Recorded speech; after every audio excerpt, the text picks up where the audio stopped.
हमरे देशवा में आ गइल बेईमनिया, कहानियां सारी बदल गइल बा।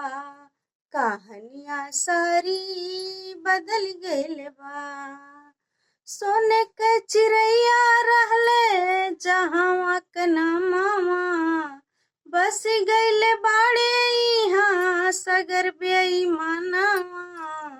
सोने के चिड़ैया रहले जहावा क नामावा, बस गइल बाड़े इहाँ सगर बेईमानवा। अपना करंगे खातिर देश बिक गइले बा। अपना करंगे खातिर देशवा बिक गइले बा। कहानियां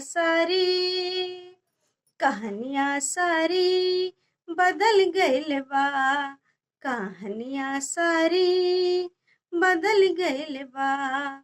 हमरे देशवा में आ गइले बेईमनिया, कहानियां सारी बदल गइल बा। कहानियां सारी बदल गइल बा। घूस पात के चक्कर में पड़ा काम सरकारी। घूस पात के चक्कर में पड़ा काम सरकारी। जनसंख्या इतनी बढ़ गइले आ गइले बेकारी। जनसंख्या इतनी बढ़ गइले आ गइले बेकारी। स्वर्ग जैसे देशवा हमार अब माटी बन गइले बा। स्वर्ग जैसे देशवा हमार अब माटी बन गइले बा। कहानियां सारी बदल गइल बा। कहानियां सारी बदल गइल बा। आज के सब लोगवे बाटे अपने में परेशान। आज के सब लोगवा बाटे अपने में परेशान। अपनी अपनी ओर क खींचे सरकारी अनुदान।